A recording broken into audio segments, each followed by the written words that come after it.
Hello friends, welcome back to V Star education YouTube channel. And दोस्तों, आज के इस लेक्चर में हम बात करेंगे स्कैनिंग टनलिंग माइक्रोस्कोप के बारे में। डिटेल में देखेंगे स्कैनिंग टनलिंग माइक्रोस्कोप क्या होता है। बट गाइज, आप अपने मेन टॉपिक को समझने की कोशिश करो। एक्चुअल में ये आपके एग्जाम्पल होते हैं स्कैनिंग प्रोब माइक्रोस्कोप का। अब स्कैनिंग प्रोब माइक्रोस्कोप का क्या मतलब होता है, तो यहाँ पर देखो नाम से ही पता चल रहा है, यानी कि कोई आपका सैंपल होगा, उस सैंपल को स्कैन किया जाएगा। सैंपल को स्कैन किया जाता है by the help of probe. ये जो प्रोब होती है गाइज, ये आपकी मेटल की बनी हुई होती है स्पेसिफिकली, ठीक है ना। तो यहाँ पर आपको इसको स्कैन किया जाता है किसी भी सैंपल को by the help of probe. And फिर उस सैंपल को, जो सैंपल है उसको आपका एनलार्ज करके देखा जाता है, बड़ा करके देखा जाता है। क्योंकि माइक्रोस्कोप का मतलब होता है कि किसी चीज को आप एनलार्ज करके देख रहे हो, बड़ा करके देख रहे हो। तो यहाँ पर हम टोटल इनको कंबाइन करके बोलते हैं हम कि यहाँ पर आपका स्कैनिंग प्रोब माइक्रोस्कोप काम करता है। इसी के आपके कुछ एग्जांपल होते हैं गाइस, जैसे कि scanning tunnelling microscope, atomic force microscope. दोनों को डिटेल में डिस्कस करेंगे। एक को इस वाले लेक्चर में डिस्कस कर लेते हैं, दूसरे को नेक्स्ट लेक्चर में हम डिस्कस कर लेंगे, ठीक है ना। तो चलो आओ स्टार्ट करते हैं अपना स्कैनिंग टनलिंग माइक्रोस्कोप से। बट गाइज, आपको मैं उससे पहले कुछ बता देना चाहता हूँ यहाँ पर, ठीक है ना। चलो, नहीं तो फिर मैं आपको आगे ही बताऊंगा। पहले आप थोड़ा सा इसके बारे में देख लो कि इसका इंट्रोडक्शन क्या है। स्कैनिंग टर्निंग माइक्रोस्कोप, इसको हम एस टी एम के नाम से भी जानते हैं, ठीक ना, एस टी एम के नाम से भी जानते हैं। A microscope is a device which is use to view smaller object which can not see the through naked eye, ठीक है ना। यानी कि माइक्रोस्कोप एक ऐसा इंस्ट्रूमेंट होता है जिसके थ्रू आपका जो है उन ऑब्जेक्ट को देख सकते हैं जो कि हमें नेकेड आई से ना चमकते हो, ठीक है। इतनी बात गाइज मैं आपको पहले भी बता चुका हूँ। In 1981 Gerd Binnig and Heinrich Rohrer develop the scanning microscope. इन्होंने आपका स्कैनिंग टनलिंग माइक्रोस्कोप का जो है डेवलप किया, significantly superior tool for the observing surface atom by atom. यानी कि इन्होंने क्या काम किया है, इन्होंने एक माइक्रोस्कोप तैयार किया आपका विनिंग एंड रोरर ने। कि उसमें क्या था कि आपका एसटीएम माइक्रोस्कोप था, उसमें इन्होंने जो है जो एटम की सरफेस होती है, जो एटम की सरफेस होती है, उस सरफेस को देखने के लिए, उस सरफेस का पता लगाने के लिए कि किस प्रकार से आपकी सरफेस है, इसके लिए इन्होंने एक माइक्रोस्कोप बनाया। ये माइक्रोस्कोप इन्होंने 1981 में तैयार किया, जिसके लिए इनको नोबेल प्राइज मिला, ठीक है ना। जिसके लिए इन दोनों को, चाहे आपका विनिंग हो या फिर आपका रोरर हो, इन दोनों को आपका नोबेल प्राइज मिला। तो ये पूछा भी जाता है गाइज, हिस्ट्री इंपॉर्टेंट है इसकी। इसके बाद देखो कि आपका STM is the highest resolution imaging and nano fabrication techniques available.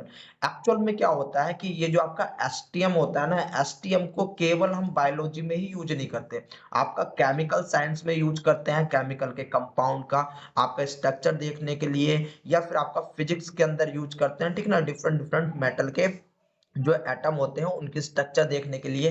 तो एक्चुअल में यहाँ पर हम नैनो टेक्नोलॉजी की बात करते हैं, नैनो टेक्निक्स की बात करते हैं, ठीक है ना। And it's depends on quantum tunnelling of electron from sharp metal tip to a conducting surface. अब देखो यहाँ पर बहुत बड़ी बात आ गई, यहाँ पर आया है क्वांटम टनलिंग। तो इस क्वांटम टनलिंग का मतलब क्या होता है, ये किस प्रकार से क्वांटम टनलिंग पर डिपेंड करता है, तो वो चीज आपके लिए समझनी बहुत ही ज्यादा जरूरी हो जाती है। देखो भाई साहब, अगर मैं अब आपको इलेक्ट्रॉन की कुछ खासियत बताने वाला हूँ, ये जो इलेक्ट्रॉन आप पढ़ते हुए आ रहे हो, इस इलेक्ट्रॉन की पहले कुछ खासियत समझो। इस इलेक्ट्रॉन की खासियत क्या है, अगर मैं बात करूं क्लासिकल फिजिक्स में, ठीक है ना, अगर मैं बात करूं आपकी क्लासिकल फिजिक्स में, तो क्लासिकल फिजिक्स में हम बोलते हैं कि ये जो आपका इलेक्ट्रॉन होता है, ये एक पार्टिकल है, ये आपका एक पार्टिकल है, ये आपका एक पार्टिकल है, ठीक है ना। लेकिन अगर वहीं पर अगर मैं बात करूं क्वांटम फिजिक्स फिजिक्स की, ठीक है ना, जो कि आज के डेट में फ्यूचर है हमारा, क्वांटम फिजिक्स की बात करूं, तो हम बोलते हैं कि ये जो आपका इलेक्ट्रॉन होता है, ये एक्चुअल में आपका वेव होता है, ठीक है ना। ये कैसा होता है, ये लास्ट में जाकर के वेव होता है, क्योंकि आप इलेक्ट्रॉन इलेक्ट्रॉन को जब और ज्यादा जूम करोगे तो उसमें कहीं ना कहीं आपको क्वार्क मिलेगा, क्वार्क में आपको जो है वेव चलती हुई नजर आएंगी, ठीक है ना। यानी कि हम बोलते हैं कि इलेक्ट्रॉन आपका वेव नेचर रखता है, यानी कि वेव का मिलकर के बना हुआ रहता है फाइनली, ठीक है ना, वेव का बनकर मिलकर के बना रहता है फाइनली, ठीक है। तो यही आपका इलेक्ट्रॉन का जो है आपका मतलब यहाँ पर आपको पता होना चाहिए। एक बात और गाइस मैं आपको बता दूं कि हमने पीछे जो आपका इलेक्ट्रॉन माइक्रोस्कोप पढ़ा, इलेक्ट्रॉन माइक्रोस्कोप पढ़ा, उसमें भी हमने इलेक्ट्रॉन की बात की थी। कहाँ? जहां पर आपका जो इलेक्ट्रॉन था वो आपका कहीं पर एमिट हो रहा था तो कहीं पर ट्रांसमिट हो रहा था। चूंकि हमने दो प्रकार के इलेक्ट्रॉन माइक्रोस्कोप पढ़े थे, एक था आपका सैम, दूसरा था आपका टैम, ठीक ना। एक था सैम, दूसरा था टैम। अगर आपको टैम की बात करेंगे तो यहाँ पर जो इलेक्ट्रॉन था ये ट्रांसमिट होता है, ये आपका ट्रांसमिट हो रहा था। चूंकि यहाँ पर जो सैंपल था गाइज बहुत ज्यादा थिन था, यानी कि पतला था। जबकि अगर मैं सैम की बात करूं तो यहाँ पर जो सैंपल से जो इलेक्ट्रॉन टकरा रहे थे फिर वे एमिट हो रहे थे, रिफ्लेक्ट हो रहे थे, ठीक ना। तो यहाँ पर आपको रिफ्लेक्शन देखने को मिल रहा था इलेक्ट्रॉन का। तो यहाँ पर जो हमने इलेक्ट्रॉन माइक्रोस्कोप में पढ़ा, हमने यहाँ पर ये समझ के पढ़ा कि भाई साहब जो इलेक्ट्रॉन होता है वो एक पार्टिकल होता है।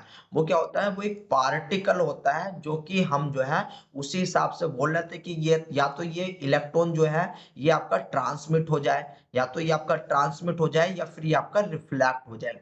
तो इलेक्ट्रॉन माइक्रोस्कोपी में हमने इस प्रकार से पढ़ा। लेकिन जब हम देखते हैं आपका स्कैनिंग टनलिंग माइक्रोस्कोप, तब हम इस इलेक्ट्रॉन को पढ़ते हैं कि भाई साहब ये आपका एक वेव की तरह काम करता है, यानी कि जिस फॉर्म में आपकी वेव चलती है ना इस प्रकार से, उसी प्रकार से ये इलेक्ट्रॉन बना हुआ होता है, ठीक है ना। उसी प्रकार से इलेक्ट्रॉन बना हुआ होता है। तो गाइज अब आप एक बात समझो, अब आप एक बात समझो कि यहाँ पर देखो ये आपका कोई भी इलेक्ट्रॉन है, ये आपका इलेक्ट्रॉन है। इस इलेक्ट्रॉन के आगे हमने कोई बैरियर रख दिया, इस इलेक्ट्रॉन के आगे मान लो हमने ये आपका बैरियर बना दिया है। तो अगर मैं ये बात करूं कि इस इलेक्ट्रॉन की जो एनर्जी है, इस इलेक्ट्रॉन की कोई एनर्जी हो सकती है, मान लो दो, हम यहाँ पर टू टू एम्पियर लेकर के चल रहे हैं, ठीक है ना। 2 एम्पियर इसकी कोई भी एनर्जी लेकर के चल रहा है, या फिर 2 इलेक्ट्रॉन वोल्ट हम लेकर के चल रहे हैं, ठीक है ना। इलेक्ट्रॉन वोल्ट ये मैं आपको केवल समझाने के लिए बता रहा हूँ, एनर्जी इतनी नहीं होती, ठीक है। इलेक्ट्रॉन वोल्ट को लेकर के चल रहे हैं, 2 इलेक्ट्रॉन वोल्ट को। जबकि ये जो आपका बैरियर बना दिया ये हमने 4 इलेक्ट्रॉन वोल्ट का बना दिया, ठीक है ना। 4 इलेक्ट्रॉन वोल्ट का बना दिया। तो गाइज यहाँ पर चूंकि ये अब आपका क्लासिकल में पढ़ रहे हैं और ये आपका एक पार्टिकल है, तो पार्टिकल आपका जो है इसको पार नहीं कर सकता है, इसको क्रॉस नहीं कर सकता है, ये जो आपका बैरियर है। ये एक्चुअल में याद रख लेना, ये एक्चुअल में आपका क्या है? पोटेंशियल बैरियर के नाम से जाना जाता है।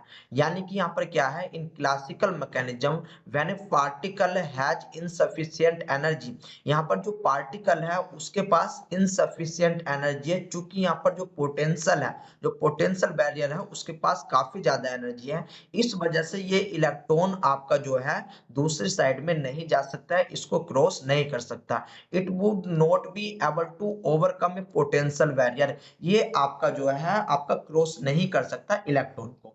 तो ये कहानी थी आपकी क्लासिकल मैकेनिक, क्लासिकल फिजिक्स की, ठीक है ना। जहां पर हमने समझा कि इलेक्ट्रॉन किसकी तरह काम कर रहा है, इलेक्ट्रॉन आपका एक पार्टिकल की तरह काम कर रहा है। लेकिन वहीं पर अब हम आ जाते हैं गाइस क्वांटम की तरफ, क्वांटम मैकेनिज्म की तरफ। एंड क्वांटम मैकेनिज्म में हमने क्या देखा है कि जो आपका इलेक्ट्रॉन है, ये जो इलेक्ट्रॉन है एक्चुअल में ये आपका वेव फॉर्म का बना हुआ रहता है, ठीक है ना।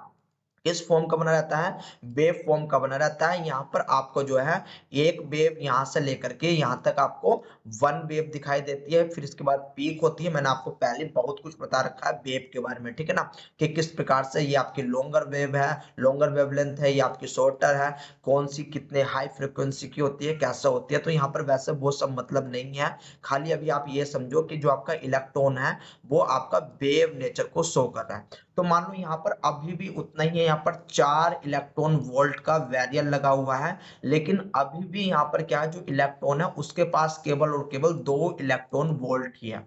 लेकिन अब हालांकि ऐसा है कि ये आपका वेव फॉर्म में है, ठीक है ना, ये आपका वेव फॉर्म में है। तो ये वेव फॉर्म में अब ये जो आपका बैरियर है, इस बैरियर को आपका क्रॉस कर जाएगा इजिली, ठीक है ना, ये क्रॉस कर जाएगा इजिली। लेकिन पहले जो आपको यहाँ पर एम्पलीट्यूड मिल रहा था, पहला जो एम्पलीट्यूड मिल रहा था, अब यहाँ पर आपको इतना एम्पलीट्यूड नहीं मिलेगा, एम्पलीट्यूड आपका घट जाएगा, ठीक है ना। यानी कि देखो अगर ये बैरियर जितना मोटा होगा, बैरियर जितना मोटा होगा एम्पलीट्यूड आपका उतना ही घटेगा, उतना ही आपका एम्पलीट्यूड घटने वाला है। लेकिन अगर ये बैरियर आपका थिक होगा, यानी कि पतला होगा, तो आपको उतना ज्यादा यहाँ पर आपको क्या मिलेगा? एम्पलीट्यूड मिलने वाला है। तो यहाँ पर हम कह सकते हैं कि आपका इलेक्ट्रॉन जो है वेव नेचर के कारण एक बैरियर से यानी कि एक साइड से आपका दूसरी साइड में जरूर फ्लो करेगा, ठीक है ना, जरूर ही फ्लो करने वाला है। आई बात समझ में? तो ये थी आपका क्वांटम टनलिंग, इसी को गाइज हम बोलते हैं क्वांटम टनलिंग। जब आपका जो एक इलेक्ट्रॉन होता है, एक इलेक्ट्रॉन एक मीडियम से दूसरे मीडियम में जाता है, ठीक है ना। ये मान लो, ये आपका यहाँ पर मैं मान लेता हूँ, ये जो बैरियर था ये आपकी वैक्यूम थी या फिर एयर थी, ये आपकी वैक्यूम या फिर एयर थी।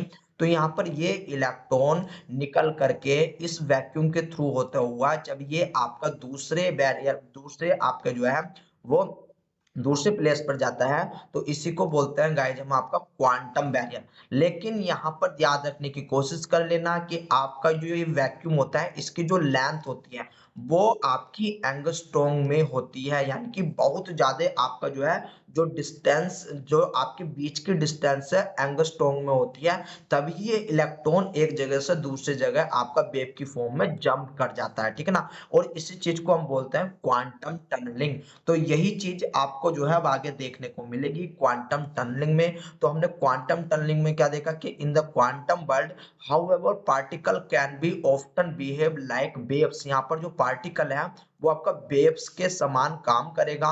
वन एनकाउंटरिंग ए बैरियर, जब ये आपका एनकाउंटर करता है बैरियर से, then a barrier, a quantum wave will not end abruptly, यानी कि जो आपकी वेव होती है वो आपकी जो है आपकी डिस्कार्ड नहीं होती, यानी कि एब्रप्टली नहीं होती, जबकि वो आपकी कुछ ना कुछ वेव जरूर ही आपके पास होगी, ठीक है ना। rather its amplitude will be decrease exponentially। यहाँ पर जो आपको आपका जो एम्पलीट्यूड है वो आपको डिक्रीज नजर आ रहा होगा, यहाँ पर आपका एम्पलीट्यूड डिक्रीज हो जाता है। लेकिन ऐसा नहीं है कि आपकी वेव पास ना हो, वेव आपको जरूर पास होगी, ठीक है ना। यानी कि देखो भाई साहब, यहाँ पर कुछ ना कुछ पॉसिबिलिटी यहाँ पर जरूर मिलेगी कि ये जो इलेक्ट्रॉन है इसकी वेव इधर की साइड में मिले, तो कुछ ना कुछ प्रोबेबिलिटी आपको जो है मिलेगी ही मिलेगी, ठीक है ना। प्रोबेबिलिटी आपकी यहाँ पर जीरो नहीं हो सकती। It's amplitude will decrease exponentially. This drop in amplitude correspond to a drop in the probability of finding a particle further into a barrier if the barrier is thin enough, then the amplitude may be non-zero and other side. यानी कि यहाँ पर देखो जो आपका particle है, अगर ये थिक, जितना थिक हो जाएगा आपको प्रोबेबिलिटी उतनी ज्यादा मिलेगी कि ये आपका जो इलेक्ट्रॉन है, आपको इलेक्ट्रॉन इधर भी मिले। क्योंकि अब हम कर रहे हैं कि इलेक्ट्रॉन आपका क्या है, एक प्रकार से आपका वेव फॉर्म में है, वेव नेचर में है। यही है गाइज आपका क्वांटम टनलिंग, और इसी को हम लेकर के चलते हैं आपका स्कैनिंग टनलिंग माइक्रोस्कोप में। यहाँ पर एक्चुअल में हम स्कैन करते हैं आपकी टनलिंग फॉर्म, यानी कि स्कैन करते हैं एक प्रोब के थ्रू, ठीक है ना। एंड यहाँ पर स्कैनिंग होती है क्वांटम टनलिंग के थ्रू, तो इसलिए इसका नाम पड़ गया है आपका स्कैनिंग टनलिंग माइक्रोस्कोप। तो सबसे पहले गाइज मैं आपको माइक्रोस्कोप दिखा देता हूँ। माइक्रोस्कोप आपका कुछ इस प्रकार से होता है, ठीक है ना। ये आपका एक माइक्रोस्कोप है जो कि आपका जो है, ये आपको हालांकि माइक्रोस्कोप जैसा नहीं लग रहा, लेकिन एक्चुअल में यही आपका माइक्रोस्कोप होता है गाइस। यहाँ पर एक्चुअल फिल्म नहीं है, आपकी एक्चुअल पिक्चर नहीं है, नहीं तो आपका इस प्रकार से आप समझ सकते हो कि ये आपका एसटीएम चैम्बर वगैरह, ये आपका एक माइक्रोस्कोप है। हालांकि ये माइक्रोस्कोप जैसा लगता नहीं है, लेकिन जो भी प्रोसेस जब हम करने वाले हैं वो सब हम अब इसी के अंदर करने वाले हैं, ठीक है ना। इतनी बात आपको याद रखनी है। यहाँ पर देखो कि आपका क्या है कि जो आपका वेव थी, जो आपका वेव थी वो किसी न किसी एम्पलीट्यूड से आ रही थी, लेकिन अब ये जो एम्पलीट्यूड है, ये एम्पलीट्यूड आपका जो है डिक्लाइन हो जाता है, ये एम्पलीट्यूड आपका डिक्लाइन हो जाता है, यानी कि आपका जो है थोड़ा कम हो जाता है। इतनी बात आपको याद रखनी पड़ेगी, ठीक है ना। आई बात समझ में? आई होप आपकी बात समझ में आई होगी। अब और भी यहाँ पर कुछ देखने की कोशिश करो गाइज कि आपका बेसिकली आपको डायग्राम कैसे मिलेगा। तो जो आपको डायग्राम मिलता है, जो आपको डायग्राम मिलता है, सबसे पहले मैं आपको डायग्राम दिखा देता हूँ। यहाँ पर आपको किस प्रकार का डायग्राम मिलने वाला है, तो आपको कुछ इस प्रकार से डायग्राम मिलता है।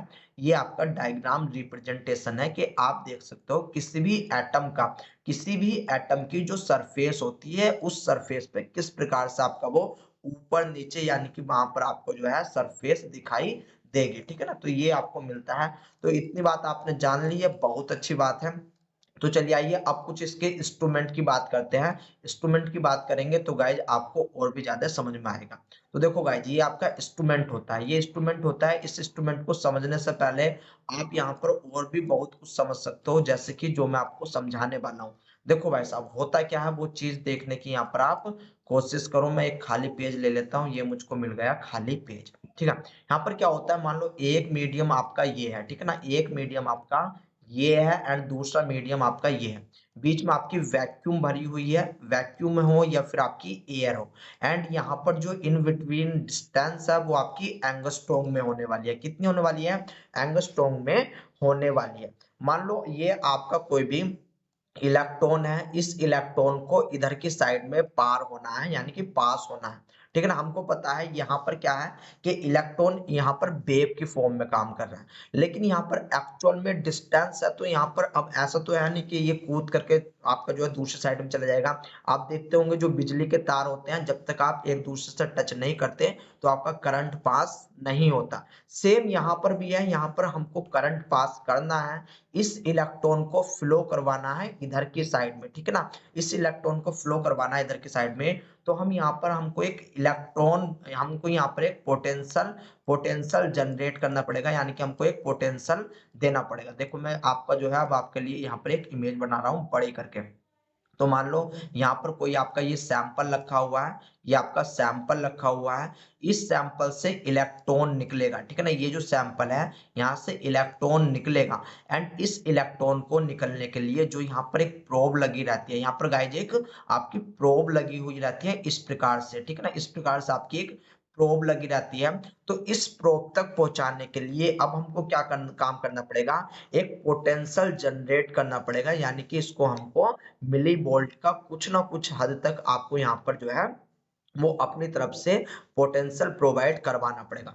तो यहाँ पर एक्चुअल में क्या काम करते हैं हम, एक्चुअल में यहाँ पर हम पोटेंशियल क्रिएट करते हैं। ये आपका देखो, ये आपका होता है पॉजिटिव वाला सिरा। चूंकि क्या है, इलेक्ट्रॉन आपका कैसा है, इलेक्ट्रॉन आपका निगेटिव चार्ज होता है। तो ये आपका जो है पॉजिटिव की तरफ भागेगा, यानी कि इस टिप पर भागेगा। क्योंकि इस टिप को हमने जोड़ रखा है आपका पॉजिटिव चार्ज से। एंड गाइज इससे नीचे आपका ये वाला सिरा जो रहता है, ये जो आपका रहता है, ये रहता है निगेटिव चार्ज का। ठीक है ना, निगेटिव निगेटिव आपस में रिपल्सन करेंगे एंड यहाँ पर जो है इलेक्ट्रॉन अब जो है आपका ऊपर की साइड में चला जाएगा। ठीक है ना, तो बस यही सारी चीजें होती है, यही चीज हमको देखनी होती है कि इलेक्ट्रॉन किस प्रकार से फ्लो कर रहा है। देखो भाई साहब यहाँ पर एक बात और याद रख लेना, अगर ये बीच की दूरी, ये जो हाइट है, ये जो डिस्टेंस है इस टिप की, ये यहाँ पर मैंने टिप बोला है इसको, या तो आप टिप बोल सकते हो या फिर आप इसको प्रोब बोल सकते हो। ठीक है ना, ये आप इसको प्रोब बोल सकते हो। एंड यहाँ पर ये जो आपका सैंपल रखा हुआ है, ये जो आपका सैंपल रखा हुआ है, ये सैंपल एक्चुअल में क्या होता है, कोई भी सैंपल हो, आपको ऐसा नहीं कि वो बिल्कुल गोल रखा है या फिर आपका जो है वो बिल्कुल एकदम इस प्रकार से रखा हुआ है रेक्टेंगल। आपको जो सैंपल मिलेगा वो आपको कुछ इस प्रकार से मिलता है किसी भी चीज का। ठीक है ना, यानी कि यहाँ पर आपको एक प्लेन सरफेस नहीं मिल पाती सैंपल की, तो आपको एक इस प्रकार का सैंपल यहाँ पर मिलता है। अब यहाँ पर देखने की कोशिश करो, ये गाइस जो आपका सैंपल है, जो आपका सैंपल है, सैंपल स्कैन किया जाता है इस प्रोब के थ्रू। ठीक है ना, सैंपल स्कैन किया जाता है इस प्रोब के थ्रू। एंड यहाँ पर ये जो प्रोब होती है, एक्चुअल में ये प्रोब आपकी जो है एक मॉनिटर से जुड़ी हुई होती है। यहाँ पर जो है एक एक बीच में आपका एम्पलीट्यूड, करंट एम्पलीट्यूड को बढ़ाने के लिए आपका एक डिवाइस भी लगी रहती है। एंड फर्दर ये आपका एक मॉनिटर से जुड़ी रहती है, जहां पर आपको एक्चुअल में डायग्राम मिलता है, यानी कि आपको जो है ग्राफ मिलने वाला है। आपको जिस भी प्रकार की यहाँ पर सैंपल रखा हुआ है, सेम उसी प्रकार का यहाँ पर आपको ग्राफ मिलेगा इस मॉनिटर के अंदर। एक्चुअल में आप कह सकते हो कि यहाँ पर जस्ट आपको कॉपी मिलती है, यानी कि जैसा आपका एटम्स है ना, जैसा आपका एटम्स है, तो इस एटम्स की कॉपी की जाती है इस टिप के द्वारा, इस प्रोब के द्वारा। ठीक है ना, एंड गाइज ये जो आपकी प्रोब बनी हुई रहती है, ये आपकी मेटल की प्रोब बनी रहती है, ये आपकी मेटल की प्रोब बनी रहती है, जैसे कि टंगस्टन हो सकता है या फिर आपका प्लेटिनम हो सकता है, इथेरियम हो सकता है। यहाँ पर आपको जो है वो स्पेसिफिकली टिप मिलने वाली है। तो बस यही सब चीज होता है एंड इसी चीज को हमको पढ़ना है अपनी जो है आगे की क्लास में, यानी कि अभी आगे पढ़ना है। तो देखो यहाँ पर आपको मैं थोड़ा सा और समझा देता हूँ कि आपका हुआ क्या, कि मान लो यहाँ पर आपका कोई भी सैंपल प्लेट पर सैंपल रखा हुआ है एंड वो सैंपल कुछ आपका इस प्रकार से है, ठीक है ना, इस प्रकार से है। ऊपर आपकी एक टिप लगी हुई है जिसको हमने प्रोब बोला है। ये प्रोब अब क्या होगा यहाँ पर कि हम इसको नीचे से, यानी कि यहाँ से जो है करंट प्रोवाइड कराएंगे, यहाँ से हम जो है करंट प्रोवाइड कराएंगे, सैंपल में करंट दौड़ेगा। जो आपका ये सैंपल है, ये सैंपल गाइज कंडक्टिव होना चाहिए, वेरी वेरी इंपॉर्टेंट। ये आपका कंडक्टिव होना चाहिए, यानी कि ये आपके जो जो भी इलेक्ट्रॉन इसके अंदर को गुजरेंगे उन इलेक्ट्रॉन को ये अपने अंदर से गुजार सके, ठीक है ना, यानी कि एक प्रकार से कंडक्टिव नेचर का ये आपका सैंपल होना चाहिए, ठीक है। तो यहाँ पर देखो, यहाँ पर जैसे ही हम इलेक्ट्रॉन का यानी कि यहाँ से करंट प्रोवाइड कराएंगे नीचे से, ठीक है ना, अर्थिंग देंगे इसको, तो यहाँ से आपके इलेक्ट्रॉन निकलेंगे। इलेक्ट्रॉन निकलने के बाद एक्चुअल में ये आपका जुड़ा हुआ है आपका किससे, आपका पॉजिटिव पोटेंशियल से। तो ये आपका जो इलेक्ट्रॉन है, इलेक्ट्रॉन आपका जो है पॉजिटिव की तरफ भागेगा, यानी कि इस टिप पर आकर के आपका जो है इस पे इंफॉर्मेशन देगा। ये टिप आपकी लगी हुई रहती है एक मॉनिटर से, जहां पर आपको एक्चुअल में डायग्राम अपना मिल जाएगा, ठीक है ना, आपको जो है डायग्राम मिल जाएगा। तो यही ओवरऑल कहानी है जो कि मुझे आपको सुनानी है, ठीक है ना। यानी कि यहाँ पर देखने की कोशिश करो कि ये जो है, ये अब आप समझो कि ये आपकी एक टिप है। ये जो आपकी एक टिप है, नीचे आपको एक एटम दिख रहा होगा, यहाँ पर ये सिंगल एटम होता है टिप का, ठीक है ना, सिंगल एटम होता है टिप का, जो कि आपके जो ये सैंपल रखा हुआ है, ये आपका सैंपल रखा हुआ है, इस सैंपल को स्कैन करता हुआ चलेगा, ठीक है ना, इन सैंपल को आपका स्कैन करता हुआ चलेगा। तो कहीं पर इसको आपका जो है नीचे जाना पड़ेगा टिप को, कहीं पर ऊपर आना पड़ेगा, या फिर कभी कभी हम ऐसा करते हैं कि जो टिप होती है इसकी हाइट को कांस्टेंट रख देते हैं। तो आपके मैं मोड ऑफ एक्शन की भी बात करूंगा कि किस प्रकार से दो प्रकार के इसके मोड ऑफ एक्शन होते हैं। तो यहाँ पर जो आपके लिए मेन है, मेन चीज समझो कि आपका क्या हो रहा है, मेन चीज समझोगे तभी आपकी समझ में आने वाला है। मान लो यहाँ पर ये कोई आपकी सैंपल रखा हुआ है, यहाँ पर ये आपका कोई भी सैंपल रखा हुआ है इस प्रकार से, ठीक है ना, इस प्रकार से सैंपल रखा हुआ है। नीचे आपके टनलिंग वोल्टेज देना पड़ेगा, यानी कि हम इसको जो है इलेक्ट्रॉन वोल्ट देंगे, यानी कि इसको एनर्जी प्रोवाइड कराएंगे, यहाँ से आपकी एनर्जी प्रोवाइड कराएंगे। अब यहाँ पर क्या होता है कि टिप के ऊपर आपका एक पीजो इलेक्ट्रिक ट्यूब्स लगी रहती है विद इलेक्ट्रोड। ये जो पीजो इलेक्ट्रिक ट्यूब्स होती है गाइज, इसका एक बहुत अच्छा काम होता है कि आपका जो जो इमेज है, यानी कि यहाँ पर जो सैंपल है, इस सैंपल के तीनों डायरेक्शन में, यानी कि एक्स में, यानी कि आपका आपका जो है, मैं इसको दोबारा से बना देता हूँ, आपका जो है तीनों डायरेक्शन में ले जाने की कोशिश करेगा। यहाँ पर ये आपको वाई डायरेक्शन में भी लेके जाएगा, आपको एक्स डायरेक्शन में भी सैंपल के मतलब सैंपल की तरफ लेकर के जाएगा, एंड आपका जो है जेड डायरेक्शन में भी सैंपल की तरफ लेकर के जाएगा। यानी कि ये जो पीजो इलेक्ट्रिक ट्यूब्स है, ये आपका सैंपल के ऊपर नीचे आगे पीछे सब जगह जो है लेकर के जाएगा इस टिप को। ये जो टिप है, याद रख लेना, ये टिप केवल और केवल आपका 6 से 7 एटम की बनी हुई होती है। टोटल 6 से 7 एटम की ये टिप या फिर आपकी प्रोब बनी हुई रहती है, जहां पर सबसे नीचे ये देख रहे होंगे आप, सबसे नीचे आपको एक एटम नजर आ रहा है, ठीक है ना, सबसे नीचे आपको एक एटम नजर आ रहा है। इस एटम के थ्रू ही आपका जो इलेक्ट्रॉन है इन एटम से, इन जगहों से निकलेंगे, यानी कि यहाँ से निकलेंगे, एंड ये आपको क्या काम करेंगे, आपको फाइनली एक जो है आपको अच्छी सी इमेज प्रोवाइड कराएंगे। लेकिन गाइज यहाँ पर अब एक प्रॉब्लम आती है, प्रॉब्लम ये आती है कि यहाँ से जो इलेक्ट्रॉन जनरेट होता है, इलेक्ट्रॉन जो जनरेट होता है, हालांकि ये टिप की तरफ जाएगा तो सही, यहाँ पर मतलब ऊपर की तरफ जाएगा तो सही, लेकिन ये जो इलेक्ट्रॉन होता है ये काफी, इसकी जो एम्पियर होता है, इसका जो करंट एम्पियर होता है वो लो होता है, यानी कि जो इसकी वेवलेंथ होती है वो यहाँ पर लो होती है। तो इस वेवलेंथ को आपका काफी ज्यादा मात्रा में बढ़ा करके दिखाएं, एनलार्ज करके दिखाएं, इसके लिए यहाँ पर आपका एक टनलिंग करंट एम्पलीफायर लगा रहता है, जो कि एम्पलीट्यूड को बढ़ा देता है। ये एम्पलीट्यूड जैसे ही बढ़ेगा, यहाँ पर आपका गाइज एक मॉनिटर लगा रहता है, ये मॉनिटर आपका जो भी डाटा है उसको प्रोसेस कर लेगा एंड आपको एक 3D इमेज जनरेट करके दिखा देगा, यानी कि आपको एक 3D इमेज दे देगा, ठीक है ना। 3D इमेज आपको देने वाला है। तो ओवरऑल ये आपका जो रहता है ये डायग्रामेटिक रिप्रेजेंटेशन मैंने आपको दिखा दिए कि किस प्रकार से डायग्रामेटिक रिप्रेजेंटेशन होती है।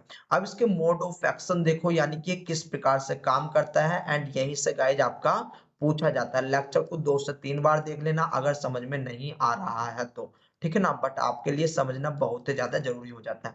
देखो जो आपका कॉन्स्ट अब क्या होता है कि एक तो होता है एक एक तरीका है कि हम यहाँ पर कांस्टेंट करंट कर दें, यानी कि करंट जो है आपका जो करंट है, करंट यहाँ पर बहुत मिली वोल्ट में होता है, मिली एम्पियर में होता है, इस बात को याद रख लेना। करंट आपका मिली एम्पियर में यहाँ पर जनरेट होता है। यहाँ पर हम करंट को जो है कांस्टेंट कर देते हैं। तो देखो भाई साहब, अगर हमने करंट को कांस्टेंट कर दिया, करंट कांस्टेंट का मतलब क्या है वो चीज समझने की कोशिश करो, ठीक है ना। यहाँ पर मैं आपको समझा देता हूँ, ठीक है ना। तो यहाँ पर देखो, मान लो ये आपका जो है ये आपकी टिप थी, ये आपकी टिप थी, नीचे यहाँ पर आपका एक सैंपल रखा हुआ है, ये आपका सैंपल रखा हुआ है एंड सैंपल कुछ इस प्रकार से आपका है। अब जो करंट है, यहाँ पर जो करंट है, ये करंट मान लो हम आपका 10 एम्पियर का दे रहे हैं, 10 मिली एम्पियर का दे रहे हैं, चूंकि यहाँ पर करंट बहुत लो होता है, करंट यहाँ पर बहुत लो होता है। तो यहाँ पर हमने क्या काम करा, करंट को अब कांस्टेंट कर दिया, यानी कि आपका जो करंट है वो कांस्टेंट होने वाला है। करंट आपका कांस्टेंट रहेगा 5 एम्पियर, सॉरी हमने यहाँ पर 10 एम्पियर कराया, तो ये हमेशा 10 एम्पियर ही रहने वाला है। तो अब यहाँ पर देखो, यहाँ पर क्या है कि जब ये इस वाले को स्कैन करेगा, मान लो इसको हम नाम दे देते हैं ए, इसको नाम दे दिया हमने बी, इसको नाम दे दिया सी, इसको नाम दे दिया डी। तो यहाँ पर जब ये इसको आपका जो है वो स्कैन करेगा तो यहाँ पर 10 एम्पियर का मिलेगा। लेकिन गाइस जब ये यहाँ पर देखो छोटा है और यहाँ पर इसके लिए इसको स्कैन करना पड़ेगा, तो यहाँ की जो डिस्टेंस है वो डिस्टेंस से यहाँ पर बढ़ जाएगी।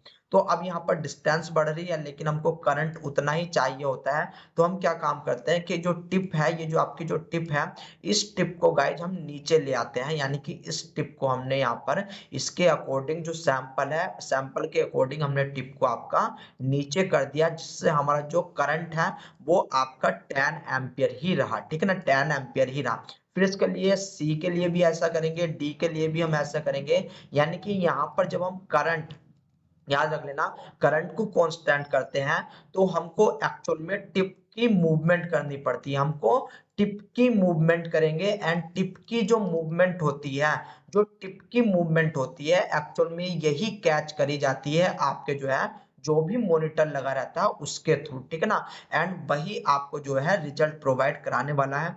यानी कि अगर कांस्टेंट करंट आपका है तो यहाँ पर tip will be go down, यानी कि ये आपका जो है गो अप डाउन, या फिर इसको मैं लिख सकता हूँ कि ये आपका एक्स वाई एंड जेड, ये आपके तीनों तीनों तीनों प्लेसेस पे जाएगी, यानी कि जो आपकी जो है तीनों लोकेशन पे आपकी जाने वाली है।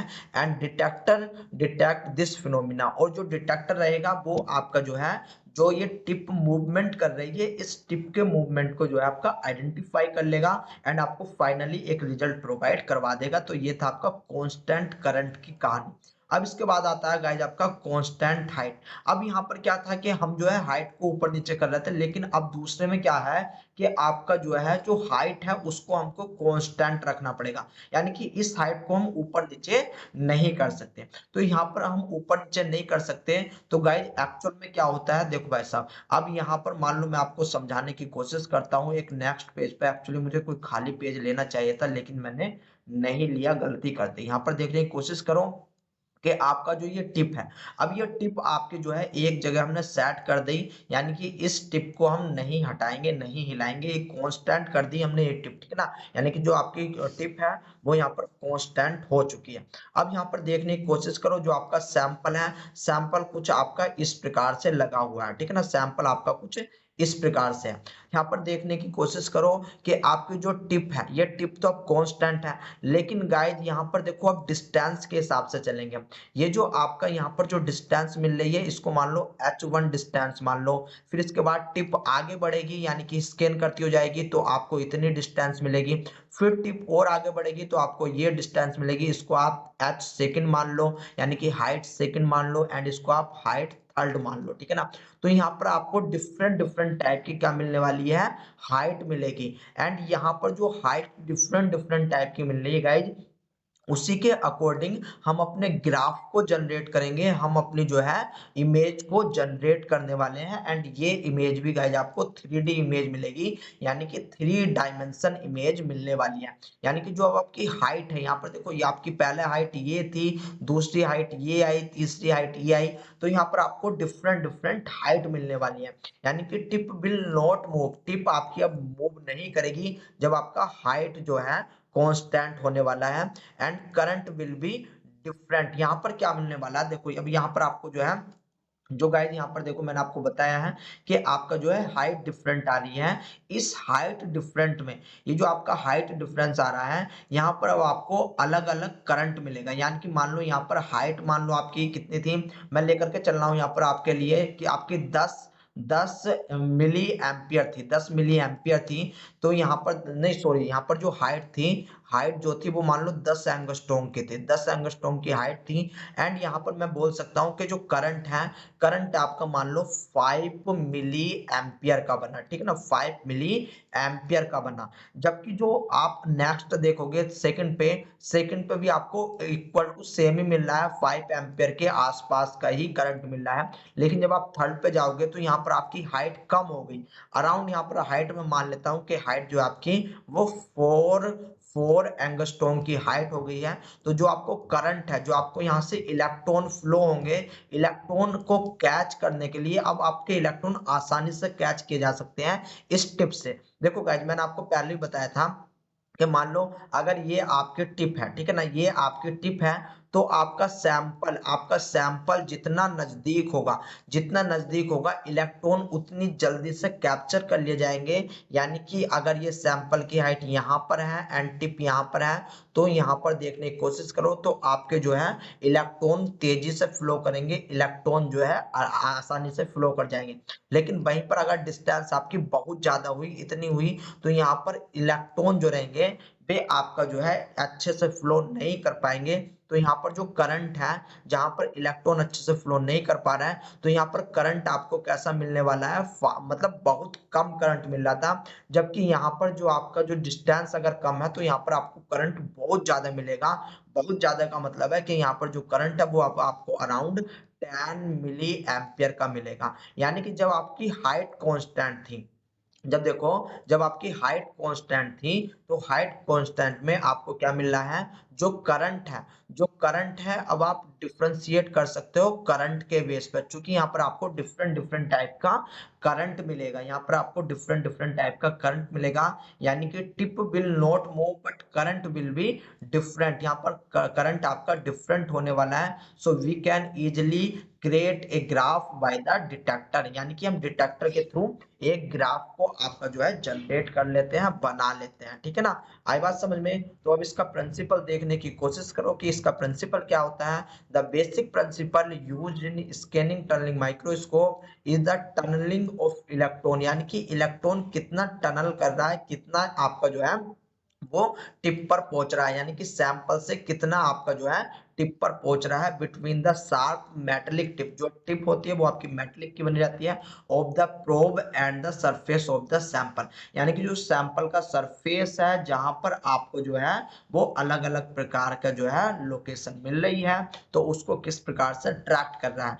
STM has a metal needle that scan a sample by moving back and forth and gathering information about the curvature of the surface. It follow the smallest change in the contour of a sample, ठीक है ना। इसके बाद देखो, a needle does not touch the sample however but stay about the width of the two atom about it almost angstrom में, ठीक है ना। यानी कि जो आपकी नीडल होती है वो कभी भी सरफेस को टच नहीं करेगी, जो सैंपल का सरफेस है उसको टच नहीं करेगी, ठीक है ना। और अगर सैंपल के सरफेस को टच कर दिया तो आपको सही से ग्राफ नहीं मिल पाएगा। तो ये इसका प्रिंसिपल है जो कि मैंने आपको बता दिया। कुछ इंस्ट्रूमेंटेशन की जानकारी देख लो जो कि आपके लिए इंपॉर्टेंट है। सबसे पहले यहाँ पर आता है guys A schematic of STM is show in the figure, यानी कि जो मैंने आपको ये वाला फिगर दिखाया है आगे, ठीक है ना, ये वाला फिगर दिखाया है। अब मैं इसकी बात करूंगा। It has the following component, piezo electric tube, जो आपकी ये पीजो इलेक्ट्रिक ट्यूब होती है यानी कि ये वाली ट्यूब होती है, ये एक्चुअल में क्या काम करती है, द टिप एंड इलेक्ट्रोड, इसके पास जो है आपका इलेक्ट्रोड एंड आपकी एक टिप रहती है, जिस टिप को हम बोलते हैं आपका प्रोब, ठीक है ना, capable of moving in X Y Z direction. ये आपका एक्स डायरेक्शन में भी जा सकती है यानी कि इस डायरेक्शन में भी जा सकती है, वाई डायरेक्शन में भी जा सकती है यानी कि इस डायरेक्शन में भी जा सकती है, एंड जेड डायरेक्शन ये आपका इस डायरेक्शन में भी गाइज जा सकती है। And fine needle tip for the scanning, जो आपकी निडल होती है वो आपका स्कैनिंग करती है सैंपल के सरफेस को यानी कि एटम के सरफेस को, यहाँ पर आपका जो है स्कैनिंग करा जाता है। A macro scale image of an etched tungsten STM tips is show in figure. यहाँ पर जो आपका टंगस्टन दे रखा है, लेकिन ये आपका प्लेटिनम एंड इथेरियम का भी हो सकता है, ठीक है ना, इतनी बात समझ में आई। तो ये कुछ इंस्ट्रूमेंट की कहानी थी जो कि मैंने आपको बता दी है। अब मैं आपको एक फाइनली बात यहाँ पर बताने वाला हूँ, जो कि वर्किंग किस प्रकार से काम करता है वो भी गाइज मैंने आपको बता दिया। थोड़े से एप्लीकेशन समझ लो, क्योंकि एप्लीकेशन से आपसे पूछा जाता है, फिर इसके बाद में आपको मैं फाइनली एक चीज समझाने वाला हूँ। तो सबसे पहला एप्लीकेशन देखो, the STM show the position of atom more precisely, यानी कि आप एटम की जो पोजिशन है उसको आप बहुत अच्छे से देख सकते हो एसटीएम के through. STM are versatile, STM give 3 dimension profile of surface, यानी कि जो एटम की सरफेस होती है, which allow researcher to examine the multitudes of characteristics including roughness, surface detect and molecule size, यानी कि किसी भी मॉलिक्यूल का कितना साइज वगैरह होता है इस एसटीएम से पता लग जाता है। STM is used in the study of structure, growth, morphology, electronics structure, thin films and nano structure। यहाँ पर आपको नैनो स्ट्रक्चर प्रोवाइड कराई जाती है। Lateral resolution of 0.1 नैनोमीटर, देख लो रिजोल्यूशन कितना है, 0.1 nanometre to 0.01 nanometre for resolution in depth can be achieved, यानी कि यहाँ पर आपको 0.1 से लेकर के 0.01 नैनोमीटर तक का रिजोल्यूशन मिल जाएगा। एंड यहाँ पर आपको नैनोमीटर तक का पता चल रहा है, यानी कि आपको जो है जो एटम है, एटम की जो सरफेस होती है, आप देख सकते हो आपकी जो एटम की सरफेस है, एटम की सरफेस को आप जो है बड़े ही आसानी से रिकॉग्नाइज कर पाओगे, उसको पहचान पाओगे। And imagine surface at the atomic level, ठीक है ना, एटॉमिक लेवल की सरफेस आप जो है ध्यान से देख पाओगे। आई बात समझ में? तो ये इसकी कुछ एप्लीकेशन थी। अब इसको एक बार और समझ लो, बड़ा ही आसान तरीके से है, ठीक है ना। यहाँ पर क्या है कि नीचे आपका सैंपल रखा हुआ है, सैंपल की मान लो जो सरफेस होती है, सैंपल की सरफेस आपको जो है कुछ इस प्रकार से मिलती है, ठीक है ना, इस प्रकार से मिलती है। एक्चुअल में ये टिप कभी भी आपके जो है यहाँ पर सैंपल से जो है वो कांटेक्ट में नहीं आती, ठीक है ना। तो मैं यहाँ पर इस प्रकार से इसको बनाने की कोशिश कर रहा हूँ। यहाँ पर देखो ये सैंपल है। अब सैंपल में क्या काम करा हमने, सैंपल में यहाँ पर हमने अर्थिंग दी, यानी कि टर्निंग वोल्टेज दिया, जहां से इलेक्ट्रॉन निकलेंगे, इलेक्ट्रॉन जनरेट होंगे, ये आपके सैंपल पे पहुंचेंगे। सैंपल आपका कंडक्टिव होना चाहिए, यानी कि इलेक्ट्रॉन को पास करने वाला होना चाहिए। इलेक्ट्रॉन पास होंगे तो ये आपका टिप पे जाएंगे। एक्चुअल में इलेक्ट्रॉन में एक प्रॉब्लम होती है, यहाँ से जो इलेक्ट्रॉन जनरेट हो रहे हैं ये आपका क्या है कि लो पावर के हैं, यानी कि लो एम्पलीट्यूड रखते हैं।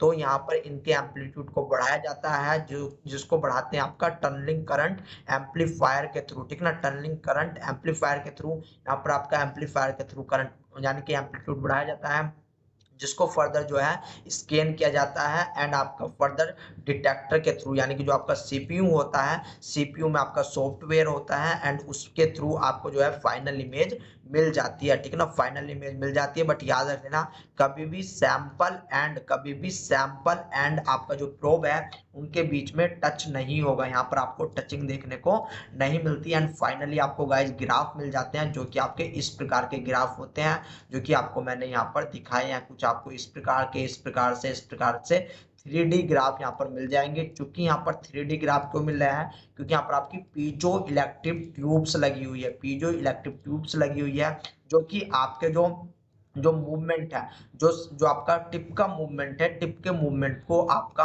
वाई एक्सिस पे भी लेकर के जाती है, आपका एक्स एक्सिस पे भी लेके जाती है एंड जेड एक्सिस पे भी लेके जाती है, यानी कि तीनों प्लेन में आपका लेके जाती है, जिससे आपको एक 3D इमेज जनरेट होती है। आई बात समझ में? तो गाइज ये था आपके लिए आपका अपना प्यारा जो है स्कैनिंग टनलिंग माइक्रोस्कोप। अगर कुछ समझ में आया होगा, वीडियो को लाइक करना, सब्सक्राइब करना चैनल को अगर नहीं करा है। तो इसके बाद हम मिलते हैं गाइज आपसे एटॉमिक फोर्स माइक्रोस्कोप के लिए। तो दोस्तों तब तक के लिए टाटा एंड बाय बाय।